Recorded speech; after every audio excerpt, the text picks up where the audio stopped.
বাসায় চিকেনের জন্য স্থায়ী চুক্তিতে একজন ভদ্রমহিলা নিয়োগ দেওয়া হলো। ভদ্রমহিলার বয়স 46 বছর। বিবাহিত জীবনে তিনি খুবই অসুখী ছিলেন। স্বামী একদিন রিক্সা চালালে 3 দিন বসে থাকতো। ঘরে চেঁচামেচি করলে রিক্সা নিয়ে বেরিয়ে কোথাও রিক্সাটা রেখে ঘুমাইতো, নয়তো বন্ধুদের সাথে আড্ডা দিত। এর ফলে সংসারে কখনোই সচ্ছলতার মুখ দেখেননি তিনি। ফলে টানাটানি সংসারে উনি সহ সবাই অপুষ্টিতে ভুগত, আর হাতে কখনোই পর্যাপ্ত পরিমাণ টাকা থাকতো না। ভদ্রমহিলা 4বার গর্ভধারণ করছে। 2টা সন্তান অপুষ্টির কারণে খুবই দুর্বল থাকায় জন্মের কয়েকদিনের মধ্যে মারা যায়। আর 2 সন্তানকে বাঁচানো গেলেও 1 বছর আগেই বিভিন্ন অসুস্থতা উন্নত চিকিৎসার অভাবে মারা গিয়েছে। এভাবে হারিয়েছেন 3 পুত্র আর 1 কন্যা সন্তানকে। ওনার স্বামীও 4 নম্বর সন্তানের মৃত্যুর ঠিক আগে ক্যান্সারে ভুগে মারা যান।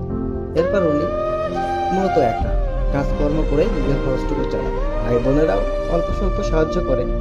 এই ভদ্রমহিলা বেঁচে আছে, মাঝে মধ্যে হাসতেও দেখি। কিন্তু অথচ দেখেন, আমরা কত ক্ষুদ্র ক্ষুদ্র কারণে হতাশ হয়ে যাই।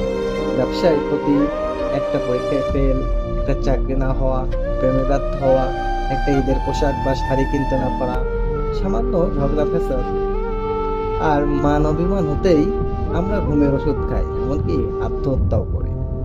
এরপর থেকে যখন বিষণ্ণতায় ভুগবেন, এই মহিলার কথাটা ভাববেন। তখন বুঝবেন আপনি আসলে কতটা সৌভাগ্যবান হয়ে জন্মগ্রহণ করেছেন, কত নিয়ামত, কত সম্পদ প্রাপ্তি আপনার জীবনে।